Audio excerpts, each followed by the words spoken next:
السلام عليكم ورحمة الله وبركاته. صحابتنا قليل سود هذا وقدرك السدحاد كسبان هذا قدرك السدحاد هذا لو ناكسن كل هذا منك هذا كلمة أدو ناكسن كنفو كلمة حن أقول جواد المسلمات هي إن كلمة وناكسن أي تاي صدقة تاس أولو باهي هي إن قفك ساعد كل هذا شو منك أقولنا أقول أستجع يوم دانتك ودسكله كلمة وناكسن وحي فرت قلبك كلمة وناكسن waxay dejisaa cadada kelmada wanaagsan waxay sabab u noqotaa saaxiibtinimo wanaagsan taalidkeeda gabar iyo muslimada ay ka fogo kelmada xun oo kelmadu xun waxay dhaawacdaa qalbiga kelmadu xun waxay keentaa cadho kelmadu xun waxay sabab u noqotaa xiriirka adiga iyo ninkaaga oo xumaada diinteena suuban hadalka fiican ayay inagu boorisay waxayna inooga digtay hadalka kiisa xun nabigu wuxuu yiri naxariis iyo nabadgelyo korkiisa ahaatee في الجنة غرفة يرى ظاهرها من باطنها وباطنها من ظاهرها فقال أبو مالك الأشعري رضي الله عنه لمن هي يا رسول الله قال لمن أضاب الكلام وأطعم الطعام وبات والناس نيام حديثك وحا ورينا يا عبد الله بن عمر رالي الله كنقده وحو النبي كوريي إنو يري جنة وحا كويالا قلال أدو دبدا جوغا لغا أركي وحا قدا كجرا marka aad gudaha joogtana aad arkay waxa dibadda yaala Abu Malik al-Ash'ari ayaa weydiiyay rasuulka Ilaahay iyo iskala qoralka wuxuu yiri nabiga naxariis iyo nabadgelyo korkiisa ahaatee waxa iskala qofka hadalka wanaajiya dadkana cuntada siiya ee tukada dadka oo hurda daniisi ninkaaga jaceylka aad u hayso adiga oo kula hadlaya hadallo fiican oo jaceyl ah sida xabiib waan ku jeclahay adiga la'aanta ma noolaan karo macaan iyo wax la mid ah kadibna dhunkasho macan aad hab ku siiso ku dadaal arrimahaas oo hadheelsan waxaad arki inaad qalbigiisa kasbato ninkaaga dumar fare badan arrintan jahil bay kaga sugan yihiin taasina waxay keenaysaa inay wanaag badan iyo farxad badan oo ay ninkeeda la wadaagi lahayd sida kuwayaan arrimaha ugu badan ee keena mushkilada qoyska waa maqnaashiyaha naxariista iyo hadallada wanaagsan qodobka afraad waxa diiday ninkaada caado ka dhigo inaad waxaana hadiidayso ninkaaga haba yaraatee taasi waxay keeni doontaa xiriir wanaagsan oo saaxiibtinimo leh nabigu wuxuu yiri naxariis iyo nabadgelyo korkiisa ahaatee tahaadu taxaabu isku hadiyeeya waad isjeclaanaysaane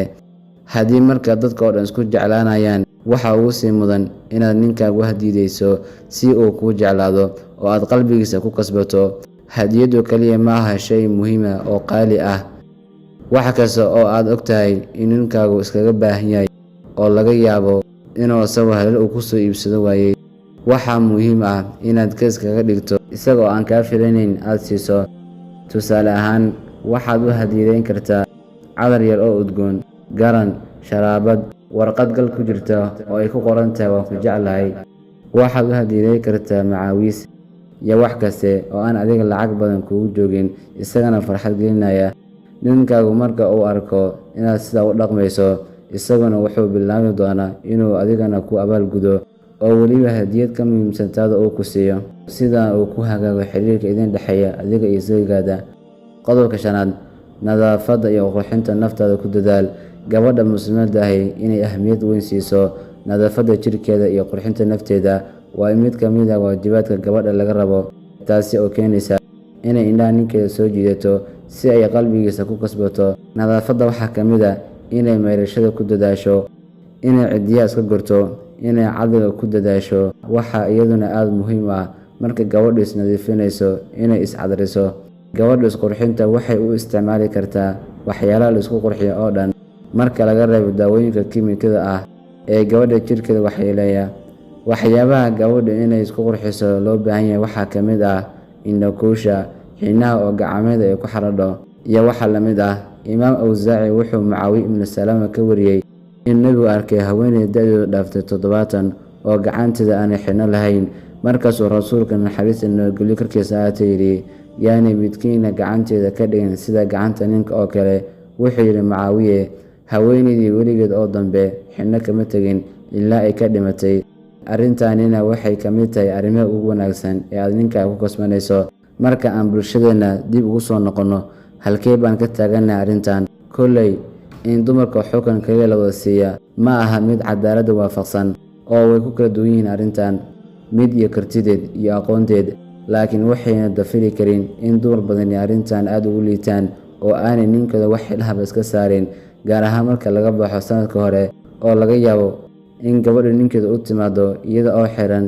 dharkii ay jikada kaga shaqaynaysay oo urtii cuntada ka soo urayso, iyada oo ninkeeda u aragta qof caadi ah oo xaafadda ka tirsan. Sida aynu wada ognahay, gabadhu waxay xil weyn iska saartaa maalinta ay xaflad tagayso. Waad aragtay sida ay u diyaargarowdo